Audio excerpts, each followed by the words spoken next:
Mauryan Empire, Mauryan dynasty. Of course, in between these two, that means four జనపదాస్, 4 జనపదాలు super power అయ్యాయి. ఆ 4 జనపదాస్ నుండి మగధ ఇంపీరియలిజం వచ్చింది. ఎందుకు వచ్చిందో చెప్పుకున్నాం లాస్ట్ టైం. అందులో హ్యూమన్ రీసోర్సెస్ కావచ్చు, ఫిజికల్ మెటీరియల్ రీసోర్సెస్ అనేవి రెండు కూడా హెల్ప్ అయ్యాయి. ఎందుకంటే మిగిలిన జనపదాలకు కూడా రీసోర్సెస్ ఉన్నాయి, కానీ ఇక్కడ హ్యూమన్ రీసోర్సెస్ ఎవరు? హర్యాంక వంశంలో ఉన్న వాళ్ళు, బింబిసారుడు కానీ, అజాతశత్రు కానీ, నంద డైనాసిటీలో మహాపద్మనంద కానీ, తర్వాత మనకు కాలాశోక, వీళ్ళందరూ కూడా చాలా పవర్ఫుల్ గా రూల్ చేశారు, ఎక్స్పాన్షన్ చేసుకున్నారు. కాబట్టి కూడా వాళ్ళు మగధ అనేది ఒక ఎంపైర్ గా, పాట్నా అనేది రాజధాని. ఇప్పుడున్న పాట్నా ఒకప్పుడు పాటలీపుత్రం, దాని క్యాపిటల్ గా అది ఎమర్జ్ అయింది. అయితే ఈ మధ్యలో మనకు మౌర్యన్ ఎంపైర్ రాకముందు కూడా మనకు కొన్ని ఎంపైర్స్ ఉంటాయి, చిన్న చిన్నవి. అంటే ఇదే మగధనే రూల్ చేసిన వాళ్ళు ఉంటారు. ఫస్ట్ హర్యాంక వంశం ఉంటుంది, హర్యాంక డైనాసిటీ. ఆఫ్టర్ దాట్ మనకు శిశునాగ డైనాసిటీ, కాలాశోక, శిశునాగుడు ఉంటాడు. ఆ తర్వాత నంద డైనాసిటీ వస్తుంది. నంద డైనాసిటీలో మనకు మహాపద్మనంద, తర్వాత ధనానంద, ఇద్దరు ఇంపార్టెంట్. ఇండియాలో రూల్ చేసిన మొదటి బీసీ అంటే ఒక రకంగా చెప్పాలంటే బీసీ రాజు అంటే నందులు అంటారండి. బీసీ అంటే ఎస్సీ ఎస్టీ కాదు, ఓకేనా. ఇప్పుడు మౌర్యులు మళ్ళీ ట్రైబల్ అంటారు. మౌర్యులు అంటే ఎస్టీ, అంటే మురా అనే ఒక నెమలిని సాదుకుని బతికే వాళ్ళు, అంటే మౌర్యులు ట్రైబల్ పీపుల్ అని, ఓకేనా. తర్వాత నందులు బీసీలు రూల్ చేసిన మొదటి పాలకులు ఎవరు బీసీలలో అంటే నందులు అన్నమాట. మనకు యాదవులు పాలకులు ఉన్నారు, రెడ్డి పాలకులు ఉన్నారు, తర్వాత గౌడ్స్ పాలకులు ఉన్నారు. చరిత్రలో చూస్తే మాక్సిమం చాలా కులాల వాళ్ళు పాలకులు అయి ఉన్నారండి. ఏదో ఒక టైంలో వాళ్ళకు టైం వచ్చింది, వాళ్ళు రూల్ చేశారు, కానీ ఆ తర్వాత వాళ్ళు ఆ ప్రభావం తగ్గిపోయింది. ఇప్పుడు కూడా కొందరు పాలకులు అయ్యారు, ఇప్పుడు కొందరు వేరే చోట. ఇప్పుడు తమిళనాడులో చూస్తే మనకు నాయి బ్రాహ్మణ కులానికి చెందినట్టుగా ఉంటుంది, ఇది స్టాలిన్ వీళ్ళది. మరి వాళ్ళు ఇప్పుడు ముఖ్యమంత్రిగా ఉంటున్నారా లేదా? సో వాళ్ళ లీడర్షిప్ కావచ్చు, వాళ్ళ అవకాశం, వాళ్ళు తీసుకున్న సిద్ధాంతం, అది అందరూ యాక్సెప్ట్ చేశారు. నువ్వు క్షత్రులు పాలిస్తున్నప్పుడు ఎస్సీ ఎస్టీలు బీసీలు అంగీకరించారు కదా వాళ్ళని.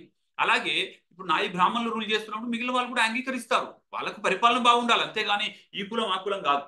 That's the Tamil Nadu, right. Anyway, fine.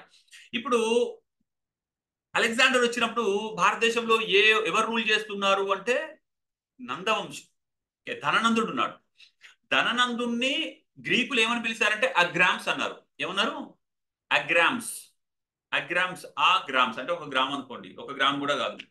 ఆయన ఏం చేస్తారంటే, ఆయన గురించి స్టోరీ ఏంటంటే, అలెగ్జాండర్ వచ్చినప్పుడు ఈయన పారిపోయిండని, మళ్ళీ ఆయన వెళ్ళిపోయిన తర్వాత ఈయన వచ్చిండని, ఏదో సంథింగ్ స్టోరీ ఉంటుంది. సో ఆ తర్వాత ఈ ధననందుడు తన దగ్గర ఉన్న ఒక పండితుణ్ణి అవమానిస్తే, అతను వెళ్తూ రాజుని, ఈ ధననందుని తన యొక్క రాజ కిరీటం నుండి తొలగించడం కోసం అతను శబ్దం చేసి వెళ్తాడు, రైట్. సో దాట్ అతనికి చంద్రగుప్త మౌర్యుడు కల్పిస్తాడు. Yeah mister Gangadhar.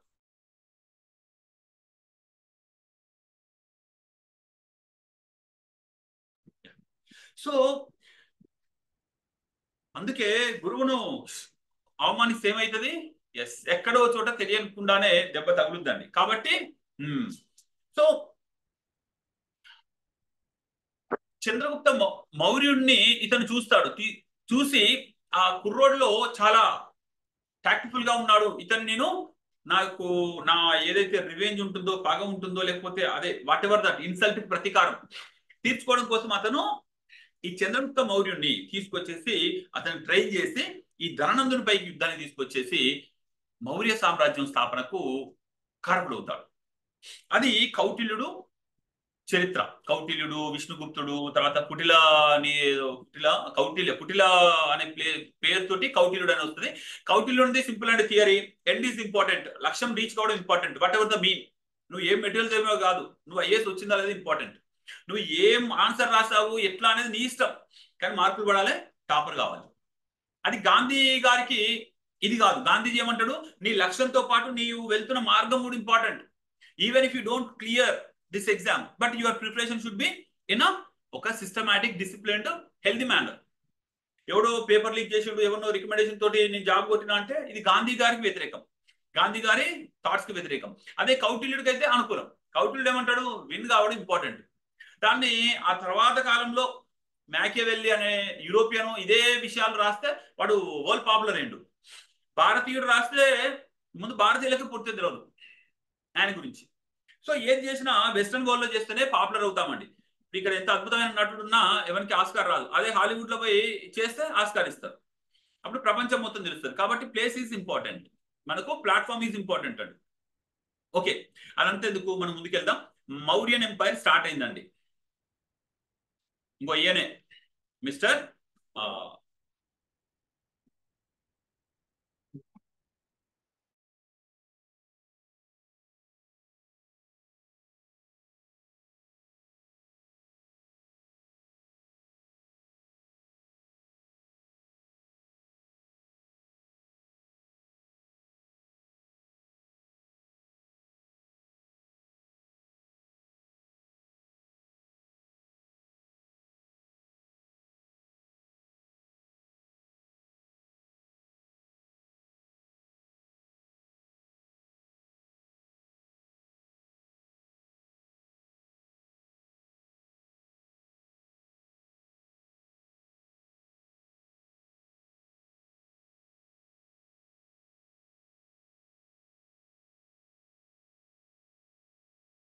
ఒకసారి లింక్ ఒకటి వెతుకుతున్నా. I think I have sent, నేను పంపిస్తున్నా చూడు నీకు. రైట్,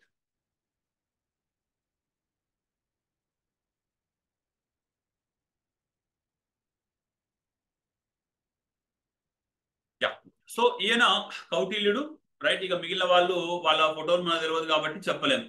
కిరీటం పెట్టుకున్న ప్రతి ఒక్కరిని చంద్రగుప్త మౌర్యుడు, అశోకుడు అనలేము. వీళ్ళనేమో అశోక అంటారు, ఇతనేమో చంద్రగుప్త మౌర్య అంటారు. బట్ మనకు అంత ఎగ్జాక్ట్ ఎవిడెన్స్ తెలియదండి. మనకు అట్లాంటి అయితే క్వశ్చన్స్ రావు. కాబట్టి you don't need to worry about them. Fine, చలో let us go ahead fast గా. సో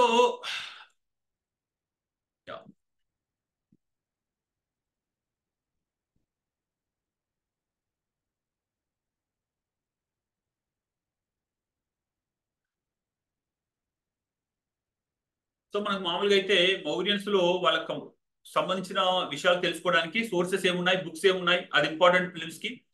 వాళ్ళ మౌర్యన్ ఎంపైర్ కౌటిల్య అంటే కౌటిల్యుడు ఏం చెప్పిండు అనేది కూడా కొన్ని, అంటే కౌటిల్యుని ప్రకారం డౌరీ ఉందా లేదా, కౌటిల్యుడు కరప్షన్ గురించి చెప్పిన వాక్యం ఏంటి, కౌటిల్యుడు ఒక రాజ్యానికి ఎన్ని రకాల సోర్సెస్ ఉన్నాయి, ఇన్కమ్ సోర్సెస్ అన్నాడు. ఇవన్నీ మనకు క్వశ్చన్స్ రావచ్చు ఫిలిమ్స్ లో, కాన్సెప్ట్ బేస్డ్.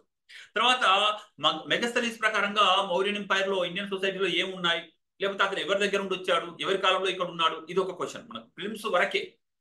యా,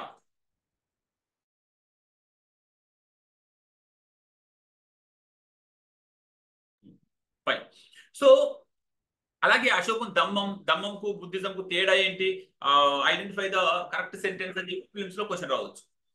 ధమ్మంకి బుద్ధిజానికి తేడాలు ఏంటి, లేదా సిమిలారిటీస్ ఏంటి అని చెప్పి కూడా మీకు క్వశ్చన్ రావచ్చు. కాబట్టి కాన్సెప్ట్ అనేది చాలా రేర్ గా వస్తాయి ఇలాంటి క్వశ్చన్స్, రైట్. తర్వాత మౌర్యన్ అడ్మినిస్ట్రేషన్ లో పొజిషన్స్ క్వశ్చన్ రావచ్చు. ఇప్పుడు గణికాధ్యక్ష, తర్వాత మనకి కొన్ని ఉంటాయండి ఆ అధ్యక్షలు, పటాధ్యక్ష, పట్టణాధ్యక్ష ఇలాంటివి ఉంటాయి. వాటి మీనింగ్స్ ఏంటో మ్యాచింగ్ క్వశ్చన్ రావచ్చు. మౌర్యన్ ఆర్ట్ అండ్ ఆర్కిటెక్చర్ లో పెద్దగా క్వశ్చన్స్ ఏముంటాయి, ఎందుకంటే వాళ్ళ ఆర్ట్ అండ్ ఆర్కిటెక్చర్ మనకు అవైలబుల్ గా లేదు.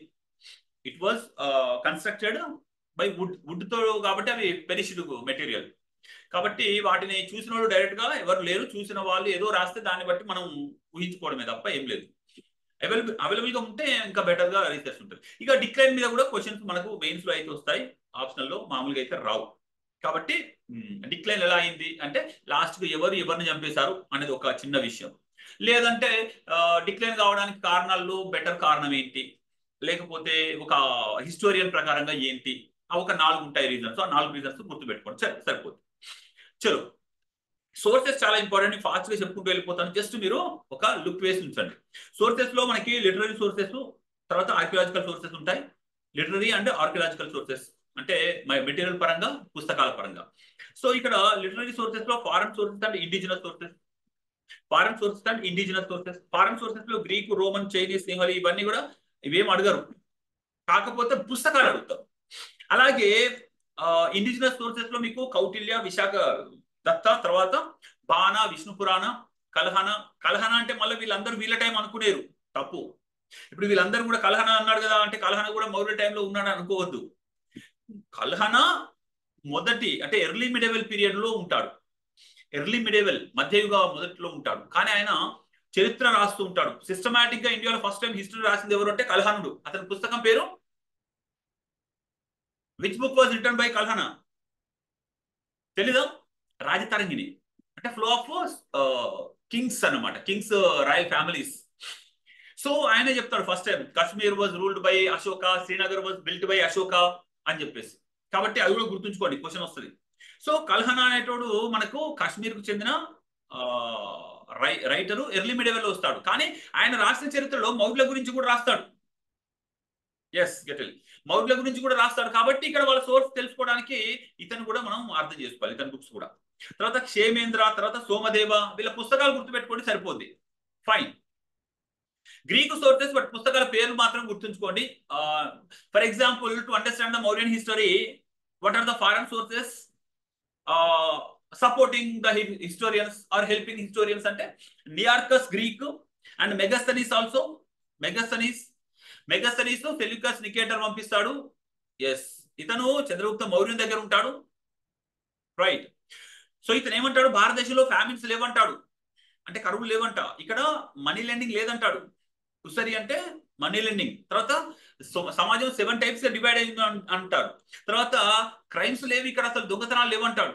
తర్వాత అడ్మినిస్ట్రేషన్ గురించి చెప్తే మిలిటరీ అడ్మినిస్ట్రేషన్, తర్వాత అర్బన్, రూరల్ అడ్మినిస్ట్రేషన్, ఇట్లా 3 ఉన్నాయని చెప్తాడు. ఇవి మీకు కాన్సెప్ట్ బేస్డ్ గా అనిపిస్తాయి, కానీ ఇతను చెప్పిన వాటిలో ఏది కాదు అన్నారనుకోండి ఫిలిమ్స్ లో, ఈ క్రింది వాటిలో ఏది మెగాస్థనీస్ చెప్పలేదు అని క్వశ్చన్ రావచ్చు. Which point is not described by Megasthenes అని చెప్పేసి కింద he said according to Megasthenes India had full of famines.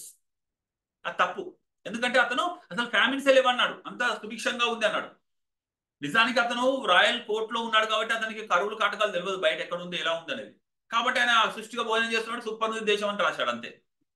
అలాగే ఇక్కడ సమాజం 7 రకాలు డివైడ్ అయింది అన్నాడు, ఎందుకంటే అక్కడ గ్రీకులు వాళ్ళ సమాజాన్ని 7 టైప్స్ గా డివైడ్ చేసి చూసి మన దగ్గర కూడా అదే 7 టైప్స్ గా డివైడ్ చేస్తాడు ఆయన. అక్కడ హిస్టరీ, ఫాదర్ ఆఫ్ హిస్టరీ ఉంటాడండి ఒక ఆయన, హెరిడోటస్ అని చెప్పేసి. హిస్టారియస్ అనే బుక్ రాస్తాడు గ్రీక్ అతను గ్రీక్ సొసైటీని 7 రకాలుగా డివైడ్ చేస్తాడు. దాన్నే ఇతను కూడా కాపీ తీసుకొని ఇండియన్ సొసైటీ కూడా 7 టైప్స్ గా డివైడ్ చేస్తాడు అంతే. ఎనీవే, సో ఇక్కడ క్రైమ్ రేట్ తక్కువగా ఉంది అన్నాడు, అంటే మనకు దొంగతనాలు ఏం చేయట్లేరంట. మేబీ పనిష్మెంట్ ఎక్కువ ఉందేమో అప్పుడు కదా. వాట్ ఎవర్ దట్, మీరు ఇవి గుర్తుంచుకోండి. ఇక్కడ మనీ లెండర్స్ లేరు అంటున్నాడు, బానిసత్వం లేదు అంటారు, కానీ బానిసలు మన దేశంలో ఉన్నారు ఆల్రెడీ. ఋగ్వేదంలోనే ఉందండి బానిసలతో సరిగా ఉండండి అని, బానిసలకు విముక్తి ఇవ్వచ్చు అని. ఇప్పుడు బానిసలకు విముక్తి ఇవ్వచ్చు అని అన్నాడంటే బానిసత్వం ఉందన్నట్టే కదా. Okay, anyway. తర్వాత మెగాస్థనీస్ రాసిన బుక్ ఇండికా ఇప్పుడు అవైలబుల్ గా లేదు, కానీ మెగాస్థనీస్ రాసిన బుక్ చదివిన వాళ్ళు వాళ్ళ పుస్తకాల్లో ఇండికాలో ఇది మెగాస్థనీస్ చెప్పాడు, Megasthenes was in court of Chandragupta Maurya అని చెప్పేసి వాళ్ళు రాశారు. అలా మనకు సెకండరీ సోర్స్ ద్వారా తెలిసింది. సో అవి ఏంటి అంటే డియోడోరస్ రాస్తాడు, తర్వాత స్ట్రాబో రాస్తాడు. స్ట్రాబో బుక్ ఏంటి, జాగ్రఫీ. ఓకే, ఈయన ఏమంటాడంటే సెల్యూకస్ నికేటర్ యొక్క కూతురు హెలినాను మన శాండ్రకోటస్, అంటే శాండ్రకోటస్ ఎవరండి, చంద్రగుప్త మౌర్యుని గ్రీకులు శాండ్రకోటస్ అన్నారు. మరి గ్రీకులు ఏమన్నారు, మన ధననందుని ఏమన్నారు చెప్పండి, ధననందుని గ్రీకులు ఏమని పిలిచారు చెప్పండి. ఇంతకు ముందే చెప్పాను, ధననందునికి గ్రీకు వర్షన్ పేరేంటి, Agrammes, right, that's right, that's it.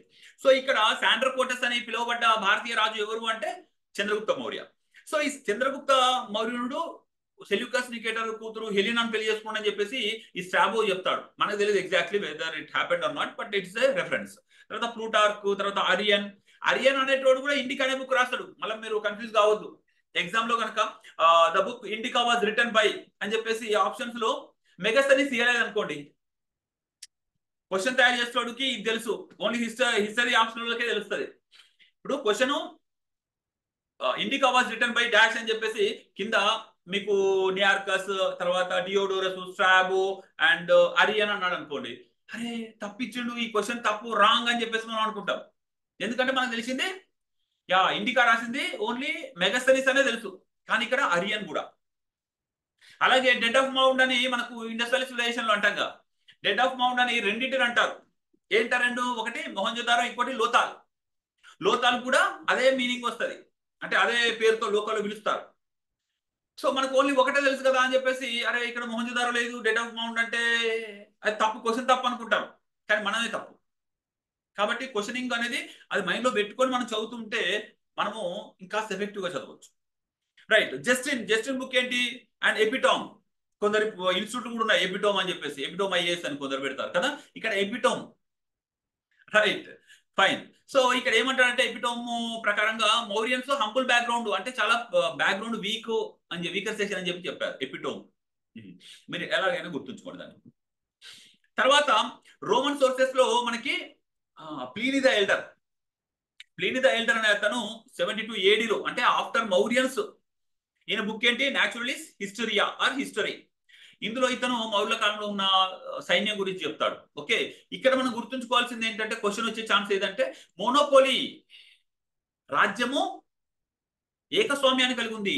The state use to have monopoly over the few things. అంటే మనకు ఇప్పుడు కూడా state hold on few departments అండి. ఇప్పుడు డిఫెన్స్ కానీ లేకపోతే న్యూక్లియర్ టెక్నాలజీ కానీ ఎవరు పడితే వాడు తయారు చేయడానికి పర్మిషన్ లేదు. లా అండ్ ఆర్డర్ కానీ, నేను పోలీస్ స్టేషన్ కాబట్టి నేను కూడా సెక్యూరిటీ ఇస్తా అంటే కాదండి. ఓకేనా? సో ఇక్కడ సాల్ట్ మేకింగ్ అనేది, షిప్ బిల్డింగ్ అనేది ఇలా కొన్ని ఉన్నాయంట. వాటిని అంటే తూనికలు, కొలతలు ఇలాంటివి ఓన్లీ రాజ్యమే చూసుకుంటూ ఉండేదట. అది ఎవరు చెప్పారు? Pliny the elder. కాబట్టి మీకు క్వశ్చన్ వచ్చింది అనుకోండి, మౌర్యుల కాలంలో కొన్ని మోనోపోలీ ఉంది కొన్నింటి పైన అంటే ఎస్ ఇట్ ఈస్ ట్రూ. అవి ఏవి అంటే చెప్పండి, ఈ లిస్ట్ ఉంటుంది. తర్వాత చైనీస్ సోర్సెస్ లోకి వస్తే పాహియాన్. పాహియాన్ ఎవరి టైంలో వస్తాడు తెలుసా? కెన్ ఎనీవన్ సే పాహియాన్ ఎవరి టైంలో వస్తాడు ఇండియాకి? ఇది కూడా క్వశ్చన్. ఎవరి టైంలో ఏ విజిటర్ వచ్చిండు?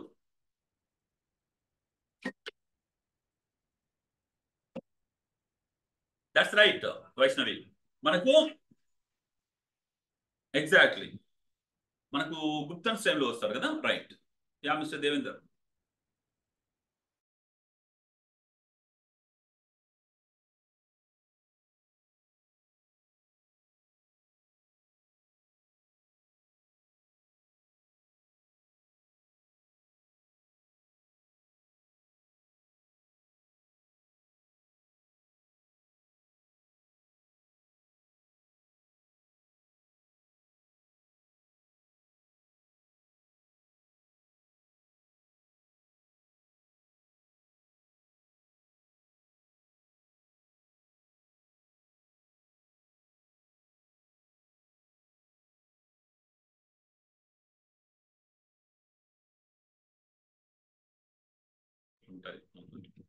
ఫైన్.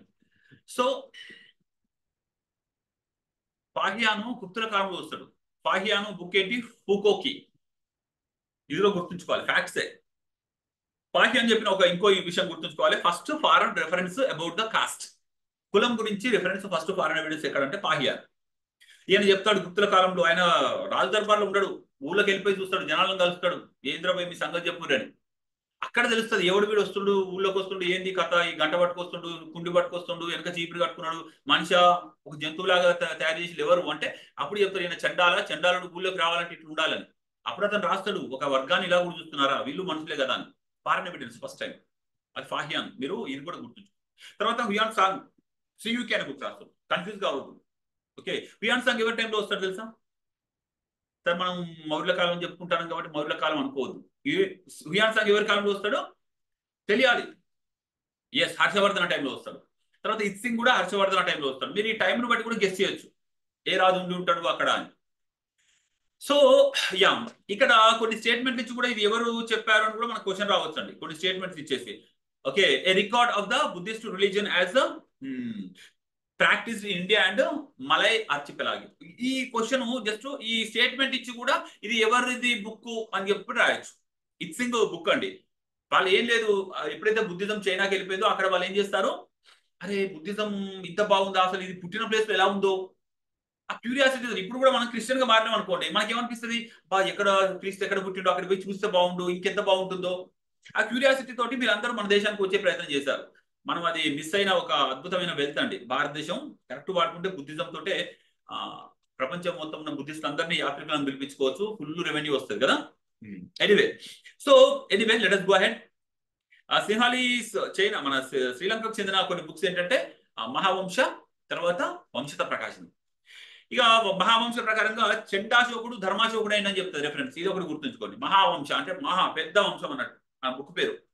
ఇందులో ఒక క్రూరుడుగా ఉన్నాడు ధర్మాశోకుడు అయ్యిండు. ఎందుకంటే బుద్ధిజం వల్ల. ఇప్పుడు నా మతం గురించి గొప్ప చెప్పాలంటే ఏం చెప్పవాడు ఉల్లాగా లెక్క తిరిగేటోడు, కానీ నన్ను కలిసిన తర్వాత మా ఇన్స్టిట్యూట్ చేరిన తర్వాత వాడు గొప్ప సెయింట్ అయ్యిండు, ఒక అధికారి ఏంటంటే ఎంత పేరు వస్తుంది నాకు. అట్లా వీళ్ళు కూడా వాళ్ళ మతాన్ని కొంచెం ఎగ్జాగరేషన్ చేసుకోవడం కోసం ఆయన చండాశోకుడు 90 మంది తన అన్నదమ్ములను చంపించాడు, కానీ బుద్ధిజం తీసుకున్నాక చాలా కాముకుడు, శాంతి కాముకుడు అయిండు అని చెప్తారు. ఆయన తన బ్రదర్స్ 99 మంది చంపి రాజ్యానికి వచ్చిన ఇదంతా ఒక ఓకే, అది చెప్తే మీకు గుర్తుంటుందని చెప్తున్న స్టోరీ అంతే. తర్వాత ఇతని మహావంశంలోనే మనకు రెఫరెన్స్ ఉంటుంది నందాస్ ఎండింగ్. నందవంశాన్ని ఎలా ఎండ్ చేశారు, వంశాన్ని ఎలా ఎండ్ చేశారు. తర్వాత అశోకుని ఎవరు బుద్ధిస్టుగా మార్చారు. బాప్తిజం లాగా బుద్ధిస్ట్ లో కూడా ఒక బుద్ధ మతం తీసుకునేది ఉంటుంది ఒక చర్య, దాన్ని ఉగ్రోధుడు చేయించాడట. ఉగ్రోధ అనే ఒక బుద్ధిస్ట్ మాంకు అశోకుని ఏం చేశాడు, ఈ బుద్ధిజంలోకి వచ్చేలా చేశాడు. ఇది కూడా గుర్తుంచుకోండి. పోయేదేముంది ఉగ్రోధ, ఓకేనా, పేరులో ఉగ్రోధం ఉంది, కానీ అతను బుద్ధిస్ట్ మాంక్ అండి. సో వంశత ప్రకాశిని ఏంటంటే ఇట్స్ అ కామెంటరీ ఆన్ మహావంశ. పైన ఉన్న బుక్ పైన కామెంటరీ రాస్తారు వంశత ప్రకాశిని అంటే వంశమే ప్రకాశిస్తుందని గుర్తుంచుకోండి. లిటరరీ మీనింగ్ తీసుకోండి, కొంచెం గుర్తుంటుంది. తర్వాత ఇతను ఏమంటాడంటే ఈ మనోళ్ళు ఏం చేస్తారు, ఈయన ఎప్పుడైతే అశోకుడు బుద్ధిజం తీసుకోగా ఏం చేస్తారు మెల్లగా, ఈయన మామూలు వ్యక్తి కాదు, ఈయన బుద్ధుని వంశమే. బుద్ధుని వంశం ఏంటి, శాక్య వంశం. బుద్ధుని డైనాసిటీ ఏంటి, శాక్య డైనాసిటీ. కాబట్టి ఇతను ఏం చేశాడు, ఈ వంశద ప్రకాశం ఏమంటది, అశోకుడు ఎవరో కాదు, ఒకప్పటి బుద్ధుని యొక్క వంశీయుడే కాబట్టి బుద్ధిజం తీసుకున్నాడు. ఇట్లా ఇది నిజమా అబద్ధం మనకు తెలియదు, కానీ ఓకే మీరు గుర్తుంచుకొని అయితే ప్రయత్నం చేయండి అంతే. శాక్య డైనాసిటీ అని చెప్పింది వంశద ప్రకాశిని. ఇక టిబెట్ సోర్స్, టిబెట్ అంటే చైనాలో ఉంటుంది, మనకు చైనాకు మధ్యలో ఉంటుంది, హిమాలయాల పైన. అది దివ్యవదన. దివ్యం అంటే అందంగా ఉండదు అనుకోండి, వదన అంటే ఫేస్, వదనం కదా, అంటే అందమైన ఫేస్ ఉన్నదని గుర్తుపెట్టుకోండి. దివ్యవదనం అనేది టిబెట్ లో ఆ బుక్ ప్రకారంగా పుష్యమిత్ర శుంగ ఎవరు, మౌర్యులను అంతం చేసిన మౌర్యుల యొక్క సేనాని. మౌర్యుల రాజవంశంలో వాళ్ళ యొక్క సేనానిగా ఉండి చివరి మౌర్య రాజైన బృహద్రథుణ్ణి మొత్తం సైన్యం ముందే చంపి తన రాజ్యం శుంగ డైనాసిటీ ఏర్పాటు చేస్తాడు సేనాధిపతి. ఆయన బ్రాహ్మణుడు. సో మౌర్యులు బుద్ధులకు బాగా సపోర్ట్ చేసేవాళ్ళు, అశోకుడు వీళ్ళందరూ. కాబట్టి బుద్ధులకు సపోర్ట్ చేసిన రాజును చంపితే బుద్ధిస్టు వాళ్ళు ఏమని రాస్తారు, వాడు గొప్పడని రాస్తారా, వాడు ఒక క్రూరుడు, వాడు ఒక నీచుడు, వాడు మన స్తూపాలన్నీ ధ్వంసం చేసిండు అని చెప్పేసి దివ్యవదన బుక్ లో రాసింది. ఏమని రాసింది, శుంగ డైనాసిటీ వాళ్ళు పుష్యమిత్ర శుంగ, పిఎం అంటే ప్రైమ్ మినిస్టర్ కాదు, పుష్యమిత్ర శుంగ. ఈ పుష్యమిత్ర శుంగ 84,000 స్తూపాలు ధ్వంసం చేశాడు అని చెప్పేసి. అలాగే తక్షశిలలో తిరుగుబాటు జరిగాయి అని చెప్పేసి రాస్తాడు దివ్యవదన. ఇది ఎవిడెన్స్ ఏ బుక్ లో ఏముందో చిన్న ఎవిడెన్స్ గుర్తుపెట్టుకోండి, దివ్యవదన. తర్వాత లోకల్ ఇండిజినస్ బుక్స్ ఏమున్నాయి అంటే కౌటిల్యుడు గురించి తెలుసు, ఆయన దగ్గర నుండి ఆయన రాజ్యం ఏర్పాటు చేయించాడు కాబట్టి అర్థశాస్త్రం. ఈ అర్థశాస్త్రం బుక్ ని ఎవరు అర్థం చేసుకుని డిస్కవర్ చేశారు అంటే 1905 లో, కానీ మనకు తెలియదండి. 1905 లో శ్యామ శాస్త్రి ఈ యొక్క మైసూర్ మ్యూజియం లో ఉన్నదాన్ని తీసి చదివి, అరే ఈ బుక్ కేంద్ర బాబు ఇట్లుంది అని చెప్పేసి ఆయన డిస్కవర్ చేశాడు. ఇది గ్రంథి స్క్రిప్ట్ లో ఉంది. గ్రంథి స్క్రిప్ట్ లాంగ్వేజ్ సాంస్క్రిట్. ఇది గుర్తుంచుకోండి. అర్థశాస్త్రంలో వాడిన భాష ఏది అంటే సంస్కృతం ఎవరైనా చెప్తారు, కానీ స్క్రిప్ట్ ఏంటి అనగానే అసలు సంస్కృతంకు స్క్రిప్ట్ లేదు. సంస్కృతంకు దేవనాగరి రాయొచ్చు, తెలుగు రాయొచ్చు, ఏదైనా రాసుకోవచ్చు. అది బ్యూటీ ఆఫ్ సాంస్క్రిట్. సో అక్కడ గ్రంథి స్క్రిప్ట్ వాడారు, ఓకేనా. తర్వాత భట్టస్వామి రోట్ ప్రతిపాద పంచిక, కామెంటరీ ఆన్ అర్థశాస్త్ర, ఓకేనా. సో భట్టస్వామి అనే అతను ప్రతిపాద పంచికాన్ని రాస్తాడు. ఇది కామెంటరీ దేనిపైన, అర్థశాస్త్రం పైన. అర్థశాస్త్రం ఏ సబ్జెక్ట్ డీల్ చేస్తుంది అంటే పాలిటిక్స్ డీల్ చేస్తుంది. పేరేమో అర్థం అంటే మనం ఎకానమీ అనుకుంటాం, కానీ it doesn't deal with the economy alone, it deals maximum with the polity. అది గుర్తుంచుకోండి. ఇది కూడా ఒక ట్విస్ట్ క్వశ్చన్. అసలు చదవడానికి, హిస్టరీ చదవడానికి ఏమనుకుంటారు, అర్థశాస్త్రం అంటే ఏదేదో, అర్థశాస్త్రం అంటే అర్థాన్ని గురించి కావచ్చు, కాబట్టి ఎకానమీ నాకు తెలియదా, మనకి ఇంత చదివిన మన రేషనల్ గెస్సింగ్ అని చెప్పేసి ఎకానమీ అంటారు, కానీ కాదు, పాలిటీ. అండ్ ఆల్సో ఇంకొక బుక్ చెప్తాను నేను, తిరుక్కురల్ రాసిన తిరువల్వార్ ఒక బుక్ రాస్తాడు, దాని పేరు తిరుక్కురల్. ఇది సంఘం లిటరేచర్ లో వస్తుంది. ఈ తిరువల్వార్ రాసిన బుక్ లో తిరుక్కురల్లో కంటెంట్ ఏంటి తెలుసా, ధర్మ అర్థ కామ. అంటే ధర్మం గురించి ఉంటది, ఎకానమీ గురించి ఉంటది, కామం గురించి ఉంటది. కామ అంటే మనం అనుకునే కామం కాదు, ఆ కామం వేరే, అదొక కోరికలు. డబ్బు కోసం కూడా కామించడం, డబ్బును కావాలని కోరుకోవడం, లేకపోతే భౌతిక సుఖాలకి కోరికలు, ఇవి కామాన్య మీనింగ్. ఓకేనా? సో ఆ రోజుల్లో ఈ మూడింటి పైన కలిపి ఉన్న బుక్ తిరుక్కురాల్ అండి. బుక్ గురించి కంటెంట్ గురించి వచ్చింది కాబట్టి చెప్తున్నాం. గాథ సప్తశతిలో ఏముందని చెప్పాను. గాథ సప్తశతి ఎవరు రాశారు? హలుడు, శాతవాహన్ రాజు. అందులో ఏముంది కంటెంట్? రొమాన్స్. ఓకే, బుక్ లో ఉన్న కంటెంట్ కూడా మనకు మ్యాచింగ్ రావచ్చు అండి రేపటి రోజున. కాబట్టి వీళ్ళని నాకు ఓకే స్ఫురణకు వచ్చినవి చెప్పేస్తూ వెళ్తుంటాను. సో అర్థశాస్త్ర 5 బుక్లు ఉన్నాయి, ఇక అంతా మనకు అవసరం లేదు. ఎన్ని వెర్సెస్ ఏంది అదంతా అంత మైనూట్గా వెళ్ళరు. కాకపోతే ఒకటి గుర్తుంచుకోండి, అర్థశాస్త్రంలో మనకి ధర్మస్య అంటే మౌర్యుల కాలంలో code of civil law. Civil లాకి క్రిమినల్ లాకి మీకు తేడా తెలియాలి. మళ్ళీ సివిల్ లా అంటే మామూలుగా ఇది గెట్టు పంచాయతీ, మ్యారేజ్, ఇలాంటివి ఇష్యూస్. క్రిమినల్ లా అంటే చంపుకుంటే కొట్టుకుంటే క్రిమినల్ లా అయింది. క్రిమినల్ జస్టిస్ ఆ రోజుల్లో కంటక శోధన అన్నారు. శోధన, కంటక అంటేనే గుర్తొస్తుంది ఏదో. తర్వాత డైనాసి, ఇంతేనా? పసక. సో ధర్మస్య అంటే ధర్మం, ఓన్లీ సివిల్, ఇది గుర్తుంచుకోండి. తర్వాత ఫారెన్ పాలసీలో ఇతను సప్తాంగ కాన్సెప్ట్ ఉంటుంది. సప్తాంగ కాన్సెప్ట్ అంటే ఒక రాజ్యానికి 7 రకాల ఇన్కమ్ సోర్సెస్ ఉంటాయి. నువ్వు ఒక రాజ్యాన్ని ఆక్రమించుకున్నప్పుడు ఆ 7 రకాల ఇన్కమ్ సోర్సెస్ నువ్వు ఆక్రమించుకుంటే ఇక ఆ రాజ్యానికి ఏముండదు, ఆ రెవెన్యూ మొత్తం నీకే. ఆ 7 రకాల సోర్సెస్ కావచ్చు, 7 రకాల పిల్లర్స్ కావచ్చు రాజ్యానికి. ఆ 7 పిల్లర్స్ మనం, అందుకే మీకు గజపతి సప్తాంగహరణ అనే ఒక టైటిల్ ఉంటుంది. ఎవరికి? శ్రీకృష్ణదేవరాయలకి. శ్రీకృష్ణదేవరాయలు ఎవరు? మధ్య యుగంలో మిడివల్ ఇండియాలో is the ruler of Vijayanagaram. Whenever he invaded the Orissa Gajapatis, he invaded and occupied all 7 అంటే 7 పిల్లర్స్ తొలగిస్తాడు. అంటే సప్త అంటే 7 అంగాలు ఏవైతే రాజ్యానికి ఉన్నాయో వాటన్నింటినీ డిఫీట్ చేసేసిండు. గజపతి సప్తాంగహరణ అనే టైటిల్ విజయనగర ఎంపైర్ లో ఉన్న శ్రీకృష్ణదేవరాయలకు ఎస్కేడి అంట అతనికి వస్తారు. తర్వాత he described about crisis management గురించి రాశాడు. మొన్నటికి మొన్న మనం క్రైసిస్ మేనేజ్మెంట్, డిజాస్టర్ మేనేజ్మెంట్ అని ఇప్పుడు రీసెర్చ్ చేస్తున్నాం. But it was researched 2300 years ago. Foreign policy different concepts కూడా డిస్కస్ చేస్తాడు. వార్ స్ట్రాటజీస్ ఇవన్నీ ఉంటాయి, ఇవన్నీ అవసరం లేదు మనకి, ముందుకెళ్దాం. తర్వాత ఔపానిశతక అనేది ఏంటి? కౌటిల్యుడి ప్రకారంగా ఔపానిశతక అనే దాంట్లో ఏమున్నదని క్వశ్చన్ రావచ్చు. అంటే ఈయన ఏం చేస్తారంటే, నేను చెప్తూ ఉంటాను కదా, ఒక రాజ్యాన్ని ఓడించాలంటేనట you don't need to do war, sometimes you can also use your black magic, occultism. నేను అందుకే అంటాను, మన దేశంలో మిలిటరీలో ఒక బెటాలియం, మంత్రగాల బెటాలియం పెట్టాలి. పోయి ఎంబటి ఏం చేయాలి? యుద్ధం చేసినప్పుడు మంత్రాలు చేసుకుంటూ కూడా వాళ్ళని బ్లాక్ మ్యాజిక్ చేసి కూడా శత్రు సైన్యాన్ని హడలెత్తించవచ్చు కదా. అందుకే నేను చెప్తూ ఉంటాను ప్రతిసారి, మనం మన రీసోర్స్ వాడుకుంటలేము. మన దగ్గర చేతబడి చేసేటోళ్ళు ఇవన్నీ వీళ్ళందరినీ తీసుకుపోయి బార్డర్లో పెట్టాలి. పెడితే శత్రు దేశం మీద చేతబడి చేస్తారు కదా, ఇంకెందుకు మనం యుద్ధం ఎందుకండి? బయోవార్ వాళ్ళు చేస్తారు, మనము బ్లాక్ మ్యాజిక్ చేస్తాం. చలో, సో ఔపానిశతక deals with the black magic to control the other country or enemy country, how to damage the black magic is nothing but psychological. ఒక రకమైన టెక్నికల్ ఉన్న వాటిని యూజ్ చేసి మీ యొక్క సైకలాజికల్ గా డిమోటివేట్ చేసి మిమ్మల్ని, అది తెలియకుంటే నీకేం కాదు, తెలిస్తేనే. మళ్ళీ ఇంకోటి తెలుసా, వాళ్ళు నీకు చేతబడి చేసినామని అది క్రియేట్ చేస్తే ఇంకో సైడ్ ఫిజికల్ గా నీకు ఏదైనా డిగ్రేడ్ అయ్యేటట్టు హెల్త్ ఇష్యూ వచ్చేటట్టు చేస్తారు. ఆ హెల్త్ ఇష్యూ దీని వల్ల వచ్చిందని క్రియేట్ చేస్తారు. నిజానికి హెల్త్ ఇష్యూ నువ్వు ఏదో తింటావు, దాని ద్వారా వాళ్ళు ఇస్తారు. సో డైరెక్ట్ కాంటాక్ట్ ఉంటేనే చేతబడి చేస్తుంది, ఊరికే చేయలేము. అర్థమైందా? ఓం బూమ్ బుష్ అనగానే అక్కడ ఏం జరగదు. అలా జరిగితే మనకి మిలిటరీ అన్ని ఎందుకని, defence budget. Okay, anyway, Indian Machiavelli అనే టైటిల్ ఎవరికి ఉంది అంటే, ఎస్, ఓకేనా, మన కౌటిల్యకు. ఓకే, ఎనీవే, ఇతని ఫిలాసఫీ మీకు తెలుసు, ఎండ్స్ జస్టిఫై ద మీన్స్ అని చెప్పేసి అంటాడు. Means are important than ends అని మన గాంధీజీ గారు అన్నారు. That's it. ఓకేనా, దట్స్ వీ క్యాన్.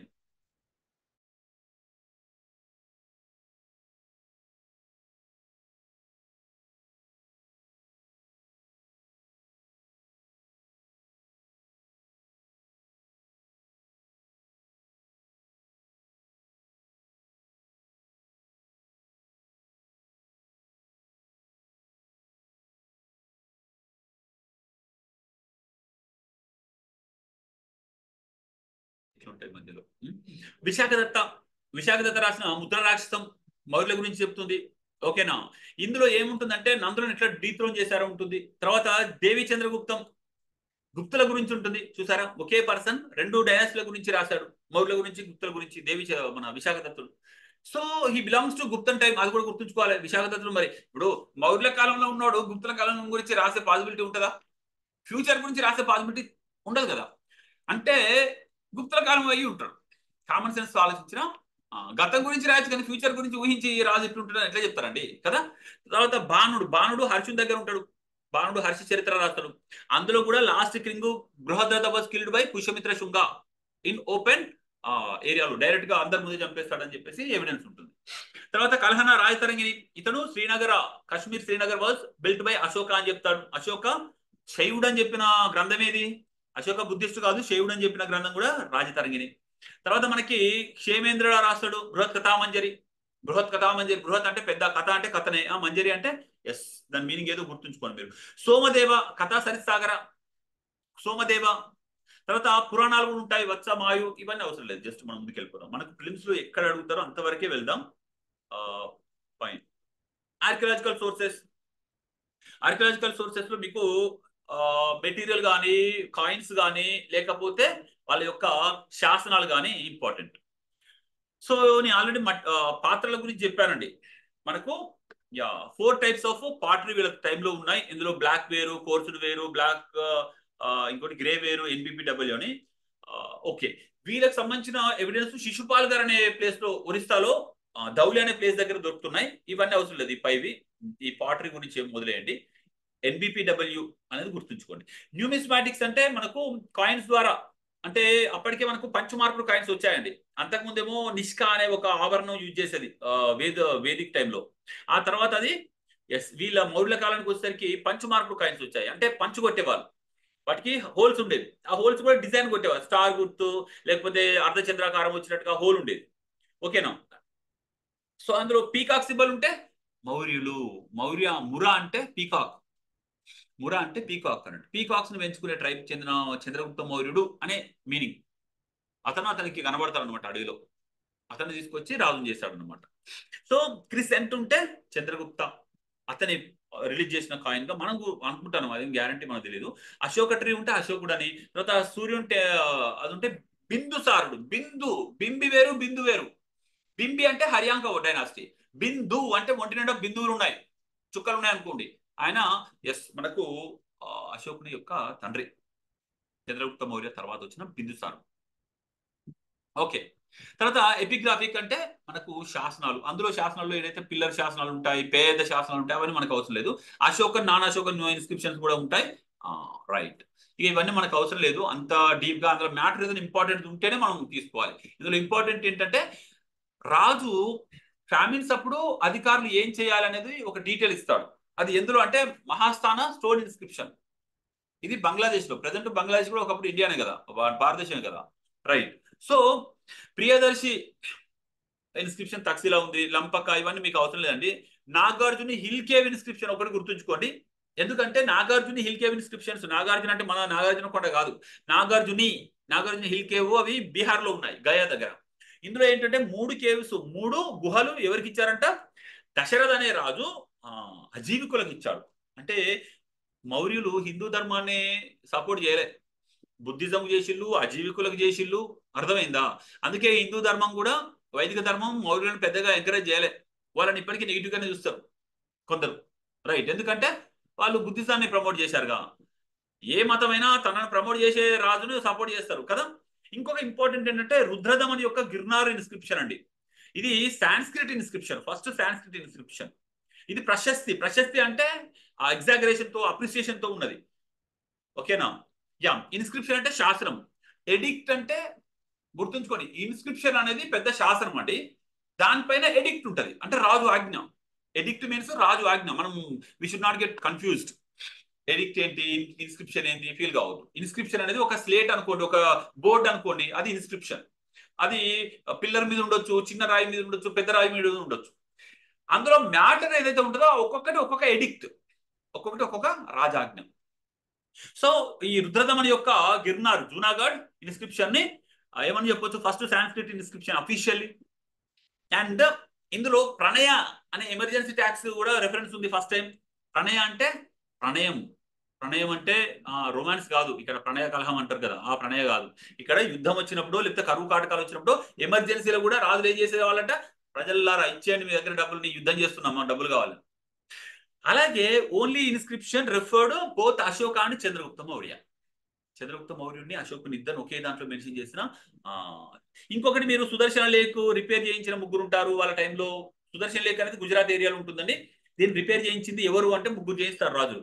ఫస్ట్ మనకి మౌర్యుల కాలంలో చంద్రగుప్త మౌర్యుడు చేయిస్తాడు. అప్పుడు లోకల్ గవర్నర్ చేత చేయిస్తాడు. అతని పేరు వైశ్య పుష్యగుప్త. ఓకేనా. తర్వాత కాలంలో మౌర్యుల కాలంలోనే మనకు అశోకుడు చేయిస్తాడు. అప్పుడు యవనరాజ తుసస్ప. ఓకే. తర్వాత శకరాజు కూడా రుద్రదమన్ చేయిస్తాడు. అది సువిష్క అనే గవర్నర్ చేత చేయిస్తాడు, లోకల్ గవర్నర్. తర్వాత గుప్తుల కాలంలో స్కందగుప్త చక్రపాలిత చేత చేయిస్తాడు. మీకు ఇవి మ్యాచింగ్ వచ్చిన సుదర్శన్ లేకు అసోసియేట్ అయిన కింగ్స్ ఎవరంటే వీళ్ళు. సుదర్శన్ లేకు అసోసియేట్ అయిన గవర్నర్స్ ఎవరంటే వీళ్ళు. ఫస్ట్ వైశ్యపుష్య గుప్త, యవనరాజ తుసస్ప, సువిష్క, చక్రపాలిత. ఇది మీరు గుర్తుంచుకోండి. ఓకేనా. ఫైన్. అంతే. తర్వాత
సో ఎనీవే మనం ముందుకెళ్ళిపోదాం. ఇంకా అశోకుల ఇన్స్క్రిప్షన్స్ 181 ఇన్స్క్రిప్షన్స్ ఉన్నాయి. శాసనాలు ఉన్నాయి 47 ప్లేసెస్. Don't get confused. 181 శాసనాలు 47 ప్లేసులు ఉన్నాయి. మళ్ళీ రాజాజ్ఞలు వేరు, ఎడిక్ట్స్ వేరు. అంటే ఒక శాసనంలో ఉన్న వాటిని ఎడిక్ట్స్ అంటారండి. ఓకే. వీటి ద్వారా ఏం ప్రమోట్ చేశాడు అంటే దమ్మ ప్రమోట్ చేసిండు, రాజులకి ఇన్స్క్రిప్షన్ ఇచ్చిండు, తన సబార్డినేట్స్ కి ఇన్స్క్రిప్షన్స్ అంటే ద్వారా ఆర్డర్స్ జారీ చేశాడు, ప్రజలకి అడ్వర్టైజ్ చేశాడు. ఇప్పుడు మనం రోజు హిందూ పేపర్ నుండి అడ్వర్టైజ్ వస్తాయిగా, నేను ఇది చేస్తున్నా అది చేస్తున్నా ప్రతి ముఖ్యమంత్రి వేసుకుంటా అంటే అప్పుడు కూడా ఆయన ఇన్స్క్రిప్షన్స్ వాడుకున్నాడు. అట్లా నేను ప్రజలకు ఇది చేస్తున్నా అది చేస్తున్నా అని చెప్పి. సో అలాగే కొంత బుద్ధిజం ప్రమోట్ చేసుకున్నాడు. ఇవి ఎక్కడెక్కడ ఉన్నాయి ఏంటి అనేది ఒకసారి లొకేషన్ మీరు చూసుకోండి. ఎన్సీఆర్టీ బుక్ లో ఉంటుంది మీకు అవి ఎక్కడ ఏ ఇన్స్క్రిప్షన్ ఉంది అని. సో ఇందులో ఏ భాష వాడారంటే స్క్రిప్ట్ అయితే 2 స్క్రిప్ట్లు వాడారు. ఖరోజ్ది స్క్రిప్ట్ నార్త్ వెస్ట్ లో, అలాగే బ్రహ్మీ స్క్రిప్ట్ మిగిలిన ప్లేస్లలో. బ్రహ్మీ స్క్రిప్ట్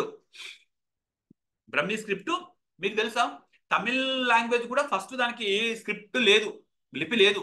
అప్పుడు బ్రహ్మీ స్క్రిప్టే వాడుకున్నది తమిళ్ కూడా. So Brahmi script, Kharoshthi was used in north west, ఎందుకంటే అక్కడ లోకల్ వాళ్ళకి అవసరమైనట్టుగా.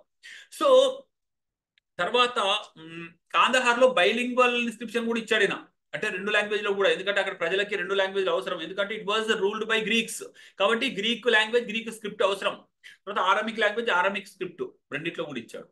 తర్వాత అశోక ఇన్స్క్రిప్షన్ మొత్తం కలిపి చూసుకుంటే మీకు 3 భాషలు, ఓకేనా, 3 భాషలు 4 స్క్రిప్ట్స్ ఉంటాయి. 3 భాషల్లో 4 స్క్రిప్ట్స్ యూజ్ చేసి ఉంటాయి.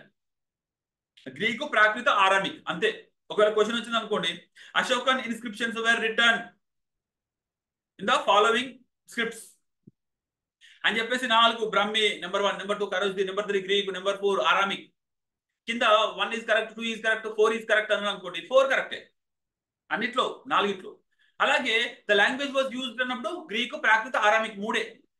ఇక్కడ ఖరోజ్ది అనేది లేదు భాష, మీరు అది గుర్తుంచుకోండి. ఖరోజ్ది అనేది స్క్రిప్ట్. ఓకే. తర్వాత ఇక ఇందులో ఏమేమి ఉంటాయి, రాక్ ఎడిక్ట్స్, పిల్లర్ ఎడిక్ట్, తర్వాత కేవ్ ఎడిక్ట్. వాటిని చూస్తున్నారు కదా మీకు ఇక్కడ. రాక్ అంటే పెద్ద రాయి మీద రాసేలు, పిల్లర్ అంటే పిల్లరు, ఎస్, కేవ్ అంటే కేవ్. ఈ ప్లేసెస్ మీకు గుర్తుంటే ట్రై చేయండి. ఇక్కడ జాగ్రఫికల్ నేమ్ గుర్తుంచుకోండి. లైక్ ఏన్షియంట్ సమప అనేది జౌగడ, గంజాం డిస్ట్రిక్ట్ లో సమప అనే జాగ్రఫికల్ టర్మ్, హిస్టారికల్ టర్మ్ అండి. అలాగే మనకు ఎర్రగుడి కర్నూలులో ఉన్నది సువర్ణగిరి. సౌత్ ఇండియన్ లో సౌత్ ప్రావిన్స్ కి హెడ్ అన్నట్టు సువర్ణగిరి. ఇది ఎర్రగుడి. ఈ 2 గుర్తుంచుకోండి, వీటికి నేమ్స్. చలో ముందుకెళ్ళిపోదాం. Early history of India okay, వీళ్ళు ఎప్పుడు స్టార్ట్ అయింది అంటే 321 బీసీ, బీసీ నుండి 184 బీసీ వరకు ఇది ఉంటుంది. ఇక్కడ యా కొన్ని ఇన్స్క్రిప్షన్స్ గురించి చెప్తూ ఉన్నాం. ఆ inscriptions just Kaushambi pillar inscription ఉంటుంది. తర్వాత ఈ కౌశాంబి పిల్లర్ ఇన్స్క్రిప్షన్ దీన్ని సముద్రగుప్త ప్రశస్తి అంత సేమ్ పిల్లర్ అంటారు. అంటే అశోకుడు ఒక పిల్లర్ మీద ఒకటి రాయిస్తాడు, రాయించిన అదే పిల్లర్ ను తర్వాత కాలంలో వచ్చిన గుప్తుల కాలంలో వచ్చిన సముద్రగుప్తుడు అదే పిల్లర్ మీద తన స్టోరీ కూడా రాస్తాడు. ఇప్పుడు కేసీఆర్ గారు ఒక ఏదో ఒక శాసనం వేయించాడు, అదే శాసనం మీద కొంత ప్లేస్ లో రేవంత్ రెడ్డి గారు కూడా తన గురించి రాయించాడు అనుకోండి. అంటే ఇద్దరు ఒక టైం ఉన్నారని కాదు, ఆయన ముందు టైం ఈయన తర్వాత టైం. సో అట్లా. సో ఆ తర్వాత దీన్ని జహాంగీర్ అనే ఒక రాజు, మొఘల్ రాజు దాన్ని అలహాబాద్ షిఫ్ట్ చేస్తాడు. అది ఫస్ట్ ఉన్నది కౌశాంబి కోసం, కౌశాంబి అనే లొకేషన్ మీకు తెలుసు, అక్కడ నుండి అలహాబాద్ షిఫ్ట్ అవుతుంది తర్వాత. సో తర్వాత ఇంకొక శాసనం తోప్రా హర్యానాలో ఉంటుంది, దాన్ని ఢిల్లీకి తీసుకొస్తారు. ఎవరు? ఫిరోజ్ షా తుగ్లక్, ఈయన కూడా ఢిల్లీ సుల్తాన్ రాజు. తర్వాత బ్రిటిష్ వాళ్ళ కాలంలో కూడా కొన్ని రకాలుగా ప్రయత్నాలు జరుగుతాయి. అది ఏసియాటిక్ సొసైటీ అని, ఆర్కియలాజికల్ డిపార్ట్మెంట్ అని. వాళ్ళు ఏం చేస్తారంటే రాజస్థాన్ లో ఉన్న ఒక భైరత్ లో ఉన్న ఒక శాసనాన్ని బబ్రుకు తీసుకొస్తారు. అది ఎస్ కన్నింగ్హమ్ అనే అతను తీసుకో, ఇదంతా అవసరం లేదు. బబ్రు ఇన్స్క్రిప్షన్ లో దేవానం ప్రియదర్శి రాజా మగధ అనే పేరు ఉంటుంది. బబ్రు అనే ఇన్స్క్రిప్షన్ లో. మస్కి అనే ఇన్స్క్రిప్షన్ లో దేవానం ప్రియదర్శి అది అశోక్ అని ఉంటుంది. వాళ్ళకి అంతవరకు తెలియదు ఈ అశోక అనే పర్సన్ ఎవరు ఏందని తెలియదు, అసలు అశోక గురించి తెలియదు. కానీ కనెక్ట్ చేస్తారు, మగధ రాజు ఎవరు. ఎస్, ఇక్కడ ఈ రెండిట్లలో ఉన్నాయి, కనెక్ట్ చేసుకుంటే మనకు తెలుస్తారండి. ఈ రెండు సెంటెన్స్లలో ఉన్న కామన్ టర్మ్ తీసుకుంటే కనెక్షన్ దొరుకుతుంది. అలా వీళ్ళు అశోకుని చరిత్రను కనెక్ట్ చేసుకున్నారు అన్నమాట. సో ఇలా minor rock edict, minor rock edict 2, ఇందులో రెండిట్లో కూడా అశోకుని పేరు ఉంటుంది.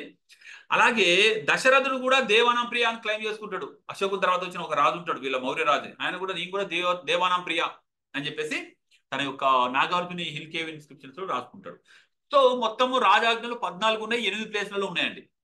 రాజాజ్ఞలు అంటే ఎడిక్ట్స్ 8 ప్లేస్లలో ఉన్నాయి. That's it. ఆ 8 ప్లేస్లు మీకు ఎక్కడైనా మెటీరియల్ దొరుకుతూ ఉంటుంది. కల్సి, గిర్నార్, సోపార, ఎర్రగుడి, దౌలి, జౌగడ, మనిషేర, షాబాజ్గిరి. సో ఈ రెండు వేరే కలర్ లో ఉన్నాయి. ఎక్కడ ఉన్నాయంటే ఇవి కొంచెం డిఫరెంట్ ప్లేస్ లో ఉన్నాయి కాబట్టి మనిషేరా, షాబాజ్గిరి ఇవి తక్సిలా ఏరియాలో ఉన్నాయి. ఇవి కరోజ్గి స్క్రిప్ట్ లో ఉన్నాయి. ఓకేనా, ఒకటి మీకు జస్ట్ గుర్తుంచుకోండి, ఈ ఏరియా గుర్తుంచుకోండి, ఎక్కడెక్కడ ఏది ఉందో జస్ట్ ఇదిగో ఈ ఏరియా, షాబాజ్గిరి, మనిషేరా. ఓకేనా, fine. So let us go ahead. Content of inscription కూడా పెద్దగా అవసరం లేదు, కాకపోతే జస్ట్ చెప్తాను. అతను ఏమంటాడు అందులో కాన్సెప్ట్ లో, ప్రజలందరూ నా పిల్లలు అంటాడు. తర్వాత నేను నా వంటశాలలో 2 పీకాక్లను మాత్రమే కట్ చేయమంటున్నాను, చంపేయమంటున్నాను, అంటే అహింసను ఫాలో అవుతున్నాను. అంటే అంటే అంటే ఫస్ట్ టైం వెజిటేరియన్ ప్రమోట్ చేసిన కింగ్ ఎవరంటే ఈయనే. అంటే అంతకుముందు ఇంకా వేలలో వందలలో చంపేటోళ్ళు అన్నట్టు. రాజు దర్బార్ కి కావాల్సిన వంటల కోసం ఎన్నో జంతువులు కథమయ్యేది, కానీ ఇప్పుడు ఒక రెండింటిని మాత్రం చాలు అంటున్నాడు. అంటే కొంచెం మానవతా దృక్పథంతో ఉన్నాడా లేదా. అలాగే ప్రత్యాంత రాజ్యాస్ గురించి మాట్లాడుతున్నారు. ప్రత్యాంత రాజ్యాస్ అంటే బార్డర్ లో ఉన్న నైబరింగ్ స్టేట్ అనమాట. మీకు క్వశ్చన్ రావచ్చు, what is the meaning of ప్రత్యాంత రాజ్య according to ancient Indian history అన్నారు అనుకోండి. ప్రత్యాంత రాజ్య అంటే శత్రు రాజ్యమా? కాదు, నైబరింగ్, పొరుగు రాజ్యం అన్న మీనింగ్. అది మీకు తెలియాలి. సామంతాసు పొరుగు రాజ్యాలు కాదు. సామంతులు అంటే ఎలా ఉంటారంటే, ఇప్పుడు తన రాజ్యంలోనే, ఇప్పుడు మనకు కోalition గవర్నమెంట్ ఉందనుకోండి, ఒక పార్టీ రూలింగ్ లో ఉంటుంది, కానీ అందులో అనేక పార్టీలు ఉంటాయి భాగస్వాములుగా. సో వాళ్ళు ఎప్పుడైనా విడిపోవచ్చు, ఎప్పుడైనా మనకు మన పీఠానికి ఎసరు పెట్టవచ్చు. అట్లాంటి వాళ్ళు సామంతులు. ఎప్పుడైనా ఇది కూలిపోతే వాళ్ళే రాజులు అవుతారు కదా. కాబట్టి సామంతులతో చాలా జాగ్రత్తగా ఉండాలి, వాళ్ళకి ఏమి ఇబ్బంది కాకుండా. సేమ్ అదే సామంతుల సిస్టమ్ ఇప్పుడు మనకు కోalition గవర్నమెంట్ లో చిన్న చిన్న పార్టీలు, ఇప్పుడు ఎన్డీఏ ఉంది, ఎన్డీఏలో బీజేపీ రూల్ చేస్తుంది, కానీ దాంట్లో చిన్న చిన్న పార్టీలు అన్ని యాడ్ అయి ఉంటాయి కదా. ఇవన్నీ సామంతులు అన్నమాట. సో వీళ్ళు పొరుగు కాదు. రైట్.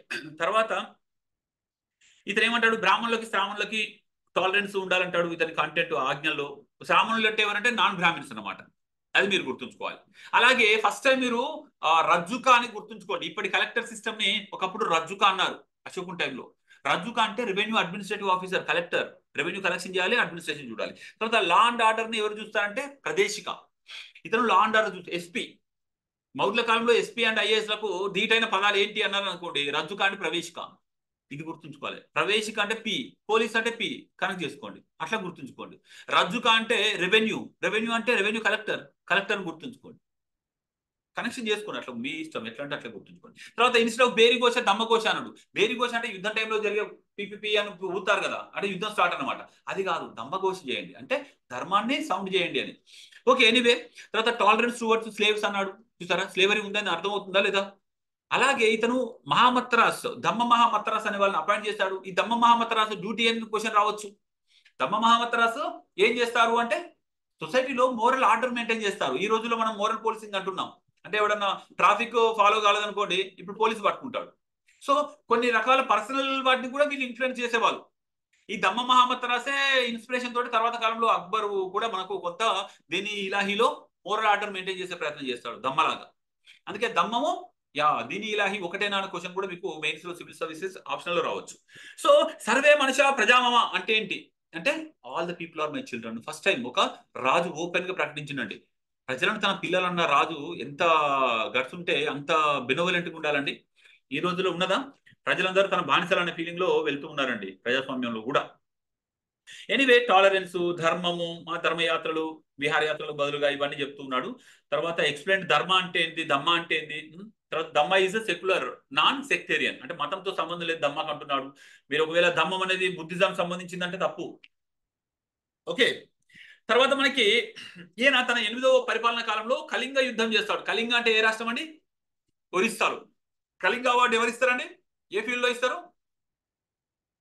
కళింగ అవార్డు ఏ ఫీల్డ్ లో ఇస్తారు? ఎవరు ఇస్తారు? కళింగ అవార్డు యునెస్కో ఇస్తుంది, ఫీల్డ్ సైన్స్ అండ్ టెక్నాలజీలో ఇస్తుంది కదా. రైట్. సో కళింగ వారు చేసి కళింగ రాజును ఓడించి అనేక మందిని చంపి తనకు విరక్తి వచ్చేసి ఇక అప్పటి నుండి మొదటిసారిగా ఒక రాజు యుద్ధంలో గెలిచిన తర్వాత వదిలేస్తాడు. యుద్ధంలో గెలిచిన తర్వాత యుద్ధాన్ని వదిలేస్తాడు. ఆ తర్వాత ఇతను శాంతి దూతల్లాగా గ్రీకు రాజ్యాలకు అనేక మందిని పంపిస్తాడు. అనేక మందిని గ్రీకు రాజ్యాలకు, హెలెనిక్ కింగ్డమ్స్ అంటారు. హెలెనిక్ అంటే గ్రీకు రాజ్యాలు, వాటికి పంపించి ధమ్మ ప్రచారం చేపిస్తాడు. ఓకే, అయితే ఇతని ఎడిక్ట్స్ లోపల ఈ 11, 12, 13 ఎడిక్ట్స్ ఈ జౌగడ ధౌలి ప్లేస్ లో ఉండవు. క్వశ్చన్ ఇలా కూడా రావచ్చు తెలివైనడైతే. ఒరిస్సాలో ధౌలి జౌగడలో ఈ 11, 12, 13 ఎడిక్ట్స్ ఇవ్వలేదు. ఎందుకు? ఎందుకు అంటే ఈ 11, 12, 13లో ఏముంది చూసారా? 13లో ఏమంటున్నాడు? 13వ ఎడిక్ట్లో ఏమంటున్నాడు? నేను కళింగ రాజ్యాన్ని ఓడించిన, కళింగ రాజును చంపేసిన, ఇంతమందిని చంపినా అని చెప్తున్నాడు. ఆ తర్వాత నేను మారిపోయినా అని చెప్తున్నాడు. కానీ ఈ మారిపోయిన విషయము కళింగ ప్రజలకు చెప్తే ఎట్లుంటది అంటే ఇతను మా వాళ్ళందరినీ చంపింది ఈయనే, ఇప్పుడు మిమ్మల్ని ఓడించిన నేను మిమ్మల్ని పరిపాలిస్తున్నా అని చెప్పి వాళ్ళకే చెప్తే ఎట్లుంటది. కాబట్టి ఆయన ఆ ఏరియాలో ఈ మూడింటిని స్కిప్ చేయిస్తాడు. బాగా ఇంటెలిజెంట్ కదా. అంతే కదా, ఇప్పుడు కుట్రలతో చంపుకుంటారండి. ఒకరిని చంపిన తర్వాత వాని ఏరియాకి పోయి మీ నాన్న నిన్నే చంపినరా బాయ్, కాకపోతే మీకు సపోర్ట్ చేస్తా అంటే వాడు ఊరుకుంటా. ఎక్కడో ఒక లోపల ఉంటది కదా. నాయకుడు సినిమా, కమల్ హాసన్ సినిమాలో కనుక ఆ కానిస్టేబుల్ వాళ్ళ కొడుకు లాస్ట్కు పిచ్చోడే వచ్చి హీరోని చంపేస్తాడు. ఎందుకంటే నువ్వు ఎంత సేవ చేసినా నువ్వు వాళ్ళ తండ్రిని చంపినావు కదా. సో అట్లుంటదండి. సో ఈయన కూడా అశోకుడు చాలా మనం అందుకే బాగా చదివితే ఎక్కడెక్కడ డాట్స్ ఎక్కడో కనెక్ట్ చేసుకోవచ్చు. సో ఎనీవే, ఇంకా ముందుకు వెళ్ళిపోదాం. తర్వాత ఈయన ఏమంటాడంటే దమ్మం తీసుకున్న వాళ్ళు నార్త్ వెస్ట్ లో చాలా మంది హంటర్, ఫిషర్స్ వాళ్ళ వృత్తిని చేంజ్ చేసుకున్నారు, దమ్మం సక్సెస్ అంటాడు.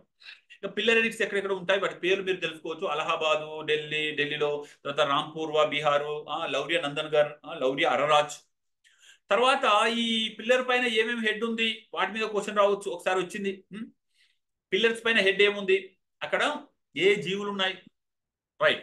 ఇక్కడ రుమ్మిందై పిల్లర్ ఇన్స్క్రిప్షన్ ఇంపార్టెంట్, ఎందుకంటే లుంబిని ఏరియాలో ఇతను పర్యటించినప్పుడు అక్కడ వీళ్ళకు కొంత ట్యాక్స్ రిబేట్ ఇస్తాడట. ఏంటది? అట్టబాగి అంటే 1/8 వంతు రిబేటు, ఉద్బాలిక అంటే 100% ఎగ్జామ్షన్, ఫీజ్ డిస్కౌంట్ కంప్లీట్. ఓకేనా. తర్వాత నిగ్లిబ, నిగలి సాగర, Sarnath famous for Mauryan art and architecture. అక్కడ చాలా మంచి కల్చరల్ గా ఆర్ట్ ఫామ్స్ ఉంటాయంట. ఓకే, కేవ్ ఎడిక్ట్స్ మనకు 4 ఉంటాయి. సుధామ, లోమశరిషి, కర్ణచొప్పాన, గోపిక అనేది largest among the all caves. ఇది మనం గుర్తుంచుకోవాలి. వీటిలో అజీవికులకు డొనేట్ చేస్తాడు బిందుసార. బి వేరు, బిందు అంటే 1 బిందువులు. ఎస్. సో నాగార్జున హిల్ కేవ్లలో మళ్ళీ 3 అజీవికులు ఎవరిస్తాడు గుర్తుంచుకొని. నాగార్జున హిల్ కేవ్ అంటే మనకు దశరథుడు ఇచ్చింది. మనకు బారాబరా కేవ్స్ లో అయితే బిందుసార, బీబీ గుర్తుంచుకోండి. బారాబరా, బిందు, నాగార్జున, దశరథ. అసలు మీకు తెలుసా నాగార్జున సినిమా ఒకటి సంతోషం అని ఉంది, దాని డైరెక్టర్ ఎవరు తెలుసా? దశరథ్. అలా గుర్తుంచుకోండి. రైట్, నాగార్జున హిల్స్ అన్న హిల్ కేవ్స్ అన్నప్పుడు దశరథ, ఎందుకంటే మా అప్పుడు ఆ సినిమా వచ్చింది కాబట్టి ఐ నో. ఓకే, మా కాంటెంపరీ ఉన్న వాటి మేము కనెక్ట్ చేసుకుంటాం. ఓకే, పొలిటికల్ హిస్టరీకి వెళ్ళిపోతే మనకు చంద్రగుప్త మౌర్య ఆయన టైంలో, అసలు మనకు మౌర్యుల కాలంలో ఎవరి టైంలో ఎవరు గెస్ట్ గా ఉన్నారు? ఓకే, సెల్యూకస్ నికేటర్ దగ్గర నుండి ఎవరు వస్తారు?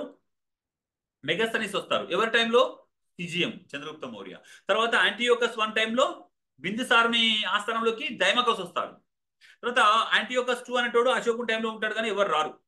So fine. తర్వాత గ్రీకులు బిందుసారుని ఏమని పిలుస్తారంట? అమిత్ర కేత, అమిత్ర కేత అంటారంట. సో సింహసేన అంటారంట జైన్లు. ఇవన్నీ మనకు అవసరం లేదు, చలో ముందుకు వెళ్ళిపోదాం. సో ఇక్కడ పింగళవస్త ఆస్ట్రాలజర్ ఉంటాడు. మీకు డైరెక్ట్ క్వశ్చన్ అవచ్చు, పింగళవస్త ఎవరు? ఆస్ట్రాలజర్, జ్యోతిష శాస్త్రజ్ఞుడు. అలాగే సుసిమ అనేటోడు గవర్నర్ గా ఉన్నప్పుడు తక్షశిలలో రెవల్యూషన్ వచ్చిందంట. సుసిమ అనే రాజు, మౌర్యుల రాజు, అక్కడ గవర్నర్ గా ఉంటాడు. ఆయన రాజు కాకముందు గవర్నర్ గా అపాయింట్ చేస్తారు, తర్వాత రాజు అవుతాడు. ఓకే, సో అలాగే ఇక్కడ ఈ బిందుసారు టైంలో యాంటీయోకస్ తోటి రిలేషన్ ఉంటుంది, బిందుసారుడు యాంటీయోకస్ వన్ తో. అప్పుడు ఈయన అడుగుతాడు అతన్ని, మరి మనం ఫ్రెండ్షిప్ ఉంది కదా, మరి నాకు మర్యాదగా ఏమైనా ఇవ్వచ్చు కదా, కొంచెం వైన్ పంపించచ్చు కదా, అప్పుడప్పుడు తాగుతా, లేదంటే ఇంత ఫిగ్ పళ్ళు పంపించచ్చు కదా, అలాగే ఒక ఫిలాసఫర్ ని కూడా పంపండి, మీ దగ్గర మేధాతనం చూస్తా అంటాడు. అంటే ఆయన ఏమంటాడు, ఓకే మీరు తాగినంత తాగండి, ఫిగ్ అంటే ఫిగ్ పళ్ళు కూడా పంపిస్తా, వైన్ పంపిస్తా, కానీ ఫిలాసఫర్ ని పంపే సాంప్రదాయం మాకు లేదు ఇచ్చా అని చెప్పేసి వద్దంటాడు. ఓకే, తర్వాత అశోకుడు వస్తాడు. అశోకునికి ఎంతమంది భార్యలు? కేవలం నలుగురు మాత్రమే మనకు తెలిసి. అందులో అసంధిమిత్ర, తిస్సరక్షిత, పద్మావతి, కరువకి, విదిశ మహాదేవి. ఎంతమంది అయ్యిలు? 5గురు అయ్యిలా. చూసారా, 5గురు, ఇంకొకరు వెరిగిల్లు. సో ఈయన తక్కువ మంది భార్యలు ఉన్నోళ్ళు అనుకుంటా మనకు తెలిసి. రాజులంటేనే రాణులు ఎక్కుంటారు. ఓకే రైట్, ఎందుకంటే రాళ్ళకే గొడవ పెట్టేయచ్చు, వాళ్ళు ఇద్దరికి డిస్టర్బెన్స్ ఉండదు, వాళ్ళు కొట్టుకుంటుంటారు, అంతేనా? సో దమ్మ మిషనరీస్ శ్రీలంకకి ఎవరు వెళ్ళిళ్ళు గుర్తుంచుకోండి, మహేంద్ర, సంఘమిత్ర. ఈ సంఘమిత్ర ఎవరిని పెళ్లి చేసుకుంది? అగ్ని బ్రహ్మను పెళ్లి చేసుకుంది. వీళ్ళు శ్రీలంక వీళ్ళు చెప్పాలంటే మహేంద్ర సంఘమిత్ర అశోకుని కూతురు కుమారుడు. తర్వాత నేపాల్కి చారుమతి పోయింది, daughter of Ashoka Charumathi. Okay, ఈమె దేవపాలను పెళ్లి చేసుకుంది, నేపాల్కి వెళ్ళింది చారుమతి. ఓకేనా? ఏదో కోడ్ గుర్తుపెట్టుకోండి మీరు. సువర్ణ భూమి అంటే బర్మాకు సోనా ఉత్తర వెళ్ళారు. వీళ్ళు రాజవంశానికి చెందిన వాళ్ళే, కానీ exactly we don't know the relation with Ashoka, but royal ఫ్యామిలీకి చెందిన సోనా ఉత్తర వెళ్ళారు. ఎక్కడికి? బర్మాకి. మీ క్వశ్చన్ అలా కూడా రావచ్చు, ఎక్కడికి ఎవరు వెళ్ళారు? శ్రీలంకకు మహేంద్ర సంఘమిత్ర, నేపాల్కు పోయి చారు దానానికి చారుమతి పోయింది, ఏదో చారు, అంతేనా? ఏదో గుర్తుపెట్టుకోండి, మీకు స్టోరీ కనెక్ట్ చేసుకొని. బర్మాకు వెళ్ళు ఎవరు? సోనా ఉత్తర. సోనా అంటే బంగారం, ఓకేనా? ఉత్తర అంటే నార్త్, ఏదో పేరు లింక్. ఓకే, ఎనీవే అశోకుడు అతని యొక్క భార్యలో ముఖ్యంగా అసంధిమిత్ర చీఫ్ క్వీన్. అశోకుని భార్యలో చీఫ్ క్వీన్ ఎవరు? అసంధిమిత్ర, ఏదో ఫ్యాక్ట్స్. తర్వాత తిస్సరక్షిత, ఈమె యాంటీ బుద్ధిస్టు. ఈత రాజము బుద్ధిస్టు, ఈమె యాంటీ బుద్ధిస్టు, తిస్సరక్షిత. ఓకే, తర్వాత పద్మావతి, తర్వాత కురువకి, తర్వాత విదిశ మహాదేవి. సో విదిశ మహాదేవి పిల్లలే మహేంద్ర సంఘమిత్ర. శ్రీలంక పోతారు. సో సంఘమిత్ర మ్యారీడ్ అగ్ని బ్రహ్మ అని చెప్పాము. తర్వాత చారుమతి మ్యారీడ్ దేవపాల. ఇది కూడా గుర్తుంచుకోండి, లేదంటే నో. సో రాజతరంగిణి ప్రకారంగా అశోకం తర్వాత కశ్మీర్ ను పాలించింది, అంటే మొత్తాన్ని పాలించింది జలౌకా అంట. ఇది అంత అవసరం లేదు, డెప్త్కి వెళ్ళిపోతున్నాం, వద్దు. తర్వాత ఇంకా మనకు దమ్మంలో ఏమేమి ప్రిన్సిపల్స్ ఉంటాయి, వాటి మీనింగ్స్ అడగవచ్చు. సుశ్రుత అంటే పెద్దలకు సేవలు చేయాలి. అపచితి అంటే టీచర్లకు రెస్పెక్ట్ ఇవ్వాలి. మీరు అందరూ కూడా ఇప్పటి నుండి అపచితి మెయింటైన్ చేయాలి నాతో, right? Respect to the teachers. అపచితి అంటే అప్పాలు ఇవ్వడం కాదు, ఓకేనా? సంప్రాతిపత్తి అంటే ప్రాపర్ ట్రీట్మెంట్ టువర్డ్స్ ద బ్రాహ్మణులకు అండ్ శ్రామణులకు, ఇద్దరిని సమానంగా చూసుకోవాలి. ఆ సంప్రాతిపత్తి సమంగా. అవిహింస భూతనం అంటే ఎవరికి ఇంజూరీ చేయొద్దు. ఇంజూరీ అంటే మనసుకు కూడా ఇబ్బంది కలిగించొద్దు. తర్వాత మార్ధవం అంటే బీ మైల్డ్, కంపాషనేట్గా ఉండండి, భూతదయ కలిగి ఉండండి. తర్వాత సత్యం, ట్రూత్ ను మాట్లాడండి. ఇవన్నీ దమ్మంలో భాగం అండి. తర్వాత భావశుద్ధి ఉండాలి, ఇన్నర్ ప్యూరిటీ ఉండాలి. పైకి సిన్సియర్గా ఉండి లోపల మాత్రం అన్ని కుళ్ళు కుతంత్రాలు పెట్టుకోవడం కాదు, భావశుద్ధి ఉండాలంటాడు. తర్వాత దమ్మరతి అంటే మోరల్ వాల్యూస్, మొరాలిటీ ఉండాలి. ఓకే, తర్వాత అపవ్యావత, అపబంధ టచ అంటే రిచ్ లైఫ్ కాదు, కొంచెం హంబుల్ గా ఉండండి, షోప్ టప్ షో ఆఫ్ చేయొద్దు అని. ఇవన్నీ కూడా దమ్మంలో ఉంటాయండి. తర్వాత దమ్మం యొక్క గ్రేట్నెస్ ఏంది అంటే ఫిజికల్ ఏదో దానికి సంబంధించిన ఏది మన డిసిప్లిన్ తీసుకురావడము, మెంటల్ డిసిప్లిన్ తీసుకురావడము, ఇవన్నీ ఒక మోరల్ ఆర్డర్ అండి. Okay, secular concept. దమ్మం అనేది మళ్ళీ బుద్ధిజం సంబంధం లేదు, పూర్తిగా ఇన్ఫ్లుయెన్స్ ఉండొచ్చు. ఓకే, తర్వాత దమ్మ మహామత్తరాస్ ఇదంతా కూడా మనకు అడగరు, అంత అవసరం లేదు. తర్వాత దమ్మానికి బుద్ధిజానికి తేడాలు ఏంటి గుర్తుంచుకోండి. అష్టాంగ మార్గం బుద్ధులు చెప్తారు, కానీ అశోకునిది 24 స్పోక్స్ ఉన్నాయి. ఇప్పుడు బుద్ధుల చక్రంలో 8 ఉంటాయి, కానీ అశోకుని చక్రం, మనం అందుకే ఇండియన్ గవర్నమెంట్ తీసుకున్న ఫ్లాగ్ లో ఉన్నది అశోకుని చక్రం, బుద్ధుల చక్రం కాదు. బుద్ధుని 8 స్పోక్స్ ఆకులు ఉన్నది కాదు. తర్వాత Buddhism, yeah his person, yeah Buddhism అనేది అతను పర్సనల్. అతను ధమ్మం అనేది ప్రజల కోసం ఫాలో అయ్యాడు. ధమ్మ మహామత్తరాస్ని ఏర్పాటు చేశాడు స్పెషల్ గా కదా. బుద్ధిజం అయితే బుద్ధ మాంకులనే పెట్టుకోడు కదా, రైట్. తర్వాత బుద్ధిజం బ్రాహ్మణులను వ్యతిరేకిస్తుంది, కానీ ఈయన మాత్రం బుద్ధిజం జైనిజం అందరినీ కలిపి ఉండని అంటారు. ఎనీవే, తర్వాత ముందుకెళ్ళిపోదాం. సిమిలారిటీస్ ఏమేమి ఉన్నాయి రెండింటిలో కలిపి అంటే, రెండింటిలో ఫిలాసఫీ సేమ్ ఉంటుందండి. తర్వాత అశోకుని తర్వాత వచ్చిన వాళ్ళు ఎవరు అంటే, ముఖ్యంగా చాలా మంది ఉంటారు. రాయతరంగిణి ప్రకారంగా జలవ కూడా వస్తాడు రాజ్యానికి. తర్వాత అశోకుని తర్వాత కునాల కూడా వస్తారట. ఎనీవే మనకి వీళ్ళు ఇంపార్టెంట్ కాదు. లాస్ట్ ఒకటేంటంటే, సంప్రతి అనే మౌర్యన్ రాజు జైనుడు, ఇది గుర్తుంచుకోండి. రాజ్యం 2 విభాగాలుగా విడిపోయిన తర్వాత అది మళ్ళీ యూనిటీ తీసుకొచ్చింది సంప్రతి. అశోకుని తర్వాత ముక్కలు 2 ముక్కలు అయితే మళ్ళీ జాయిన్ చేసింది సంప్రతి. ఆయన జైనుడు కాబట్టి జాయిన్ చేసిండు, జే అట్లా గుర్తుంచుకోండి. ఓకే, తర్వాత లాస్ట్ కింగ్ బృహద్రథ. ఇతన్ని చంపింది ఎవరు?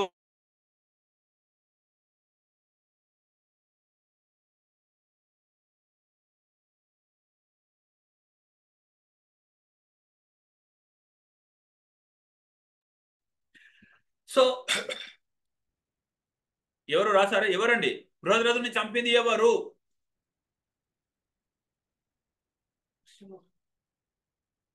బృహద్రథుని చంపింది ఎవరు? Pushyamitra Shunga. Yes, right, PM Shunga. Right, yeah. Anyway, decline of Mauryan empire decline కావడానికి కారణాల్లో ఎవరెవరు ఏమేం చెప్పిలో గుర్తుపెట్టుకోండి, సరిపోద్ది.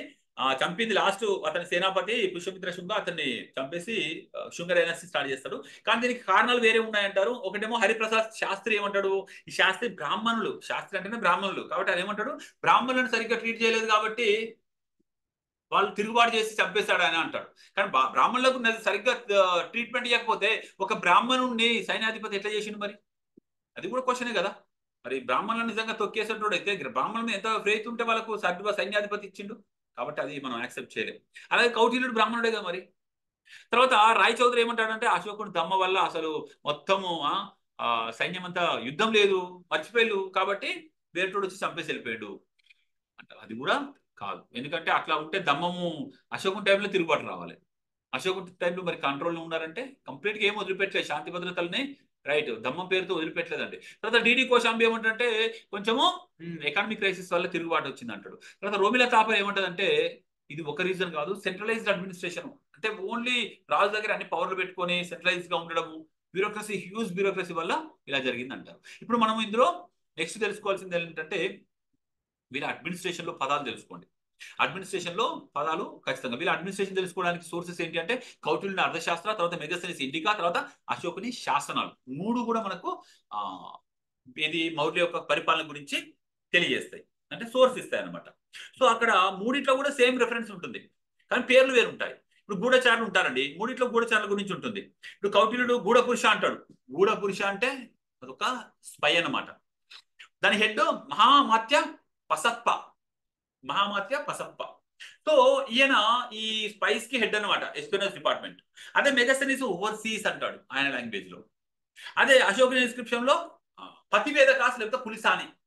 మీకు క్వశ్చన్ రావచ్చు, పులిసాని లేకపోతే పులిసాని, గూఢపురుష, ఓవర్సీస్ అనే పదాలు మౌర్యుల కాలంలో దేనికి సంబంధించినవి అంటారు. అప్పుడు స్పై డిపార్ట్మెంట్ లేదా ఎస్పెనేజ్ డిపార్ట్మెంట్, ఇది క్వశ్చన్ అండి. ఓకే, సో సెంట్రల్ అడ్మినిస్ట్రేషన్ లో చూసుకుంటే ఇది ఎలా ఉండేది అంటే, పక్క మనకు ప్యాట్రియార్కల్ డెస్పాటిజం ఉండేది, రాజు నియంత్రణ ఉండేది. సర్వే మనుష్య ప్రజామమ అని ROI లో అన్నాడు. తర్వాత సింగిల్ వీల్ డజంట్ మూవ్, కాబట్టి మినిస్టర్స్ ఉండాలి అంటున్నాడు. మినిస్టర్స్ కోఆపరేషన్ తప్పనిసరి అంటున్నారు.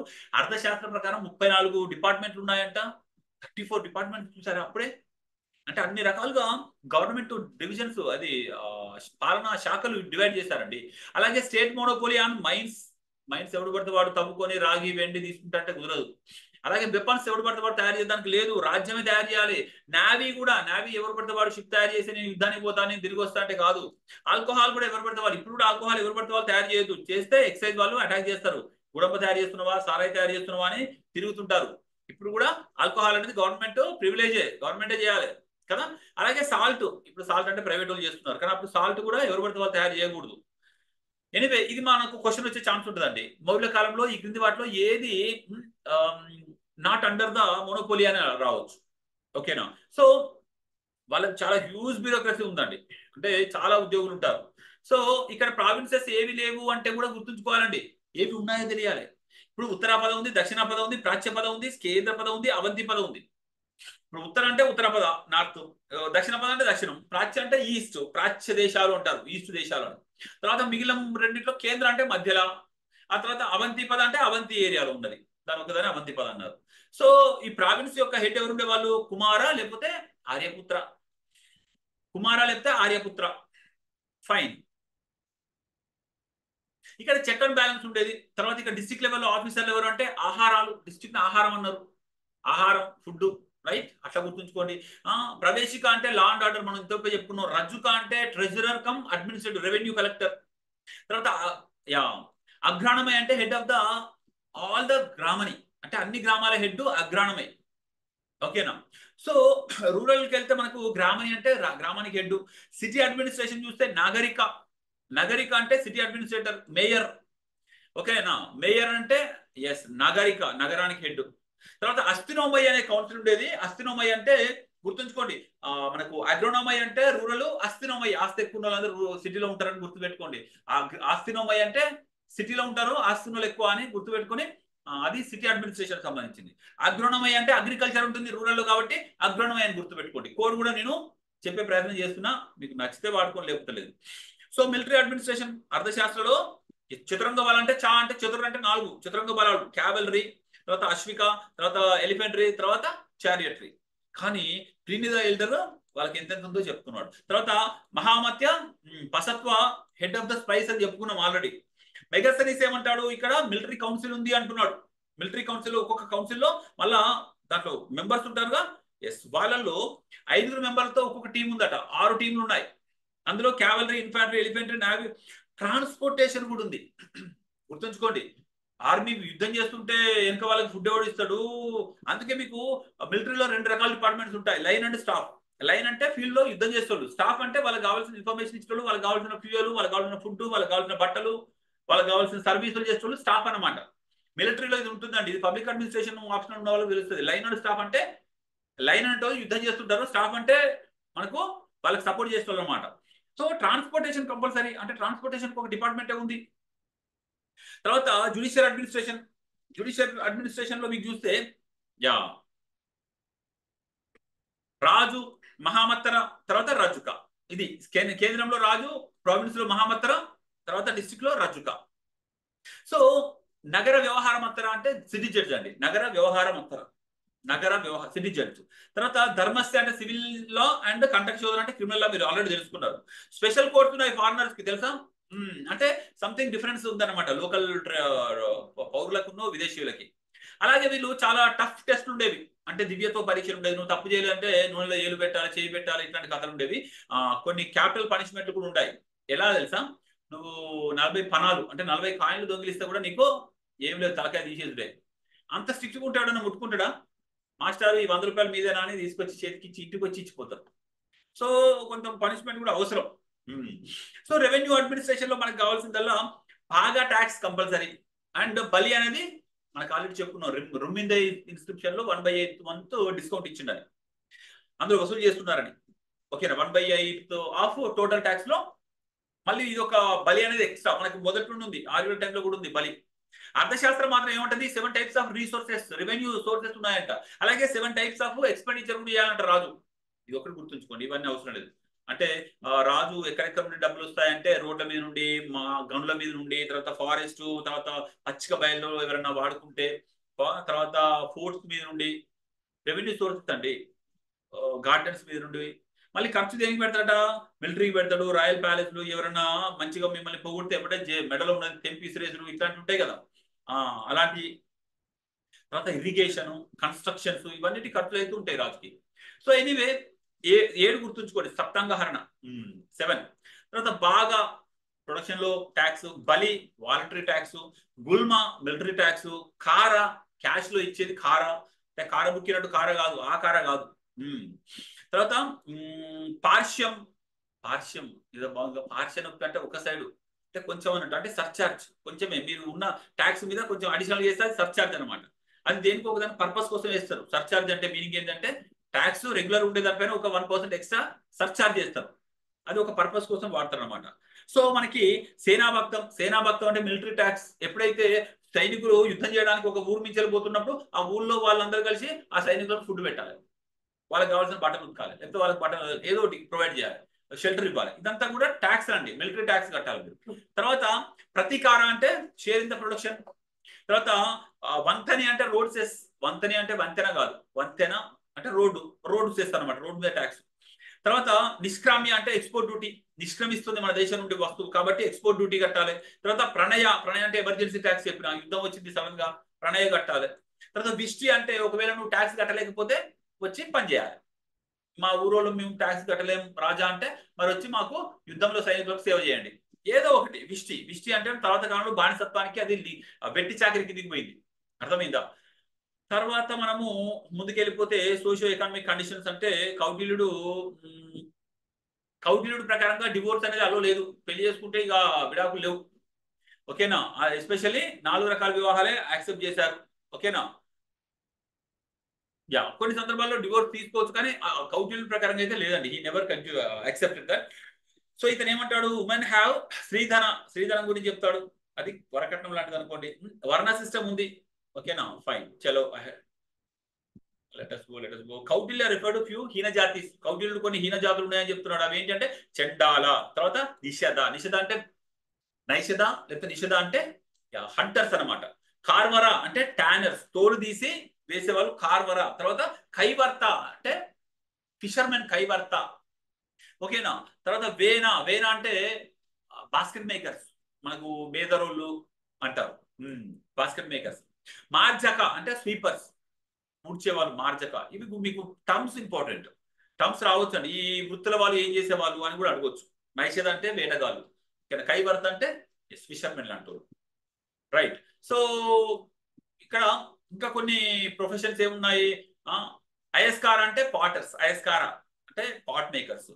కర్మర అంటే స్మిత్స్, కర్మకారుడు, కర్మ చేస్తాడు ఒక కర్మర అంటే స్మిత్ అంటే గోల్డ్ స్మిత్ కావచ్చు. ఎస్. తర్వాత కుట్టక అంటే కార్పెంటర్. వార్ధకి అంటే రాయల్ కార్పెంటర్స్, అంటే రాయల్ కార్పెంటర్ వేరే ఉంటారు, కొంచెం లేయర్ హై అన్నమాట వాళ్ళు. ఆ తర్వాత వీవర్స్, మన తంతువాయ అంటే వీవర్స్. ఓకేనా? వార్ధకి అంటే రాయల్ కార్పెంటర్స్, అంటే రాజు రథాలు చేసేటోళ్ళు, అట్లాంటి వాళ్ళు అంటారు, రథాకారులు అంటారు. తర్వాత కౌటిల్య ఏమంటాడంటే కోరమండల్ కోస్ట్ చాలా ఫేమస్ ఫర్ టెక్స్టైల్స్ అంటాడు. ఇక్కడ కాశీలో క్షమ అనే వస్త్రం ఉండేది. దుక్కుల అంటే బెంగాల్లో దుక్కుల అనే వస్త్రం ఎక్కడ ఫేమస్ అంటే దుక్కుల. ఓకే, దుఃఖమే అక్కడ. ఓకేనా? బెంగాల్. తర్వాత శతక అనేది మధురలో ఫేమస్.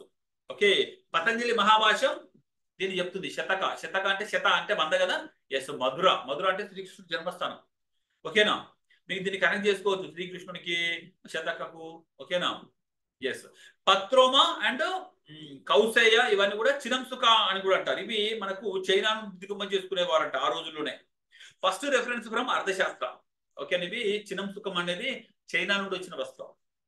ఇక ఎకనామిక్ కండిషన్స్ లో మళ్ళీ ఇంకా కొన్ని వృత్తులలో చూస్తే మనకు టైలర్స్ అంటే తూర్ణవాయ. మేధక అంటే బాస్కెట్ మేకర్స్ మళ్ళీ వచ్చింది. హస్తిపాల అంటే ఎలిఫెంట్ డ్రైవర్. హస్తి అంటే హాతి, మేరీ సాతి అంటారు. హాతి అంటే కూడా ఏనుగాడు. హస్తిపాల అంటే ఎలిఫెంట్ డ్రైవర్, మనకు మావటి వాడు అంటారు. తర్వాత పరిచారక అంటే మీకు తెలుసు, డొమెస్టిక్ వర్కర్స్, పరిచారకులు అంటారుగా. ఎస్, డొమెస్టిక్ వర్కర్స్, ఇంట్లో పనిచేసే వాళ్ళు. తర్వాత కార్తంత్రిక, ఆస్ట్రాలజర్స్, కార్తంత్రిక. తర్వాత నబిత అంటే బార్బర్ షాప్ నబిత అని పెట్టుకోండి. So first time ring bells Ganga వ్యాలీలో వీలే కట్టిండ్రు. రింగ్ బెల్స్ అంటే ఓడలేస్తారు కదా మనకు, అదన్నమాట. అలాగే మౌర్యుల యొక్క న్యూ ఇయర్ ఎప్పుడు స్టార్ట్ అయిందంటే జూలైలో, ఆషాఢ మాసంలో స్టార్ట్ అయింది. కొత్త సంవత్సరంలో ఎస్, ఆషాఢం గొప్పతనం మీకు తెలుసు. రైట్. సో బ్రహ్మపుత్ర వ్యాలీలో మనకు ఆల్రెడీ ఎస్, ఈ టైంలో ఈ మౌర్యన్ టైంలో సివిలైజేషన్ ఉంటుందండి. రైట్.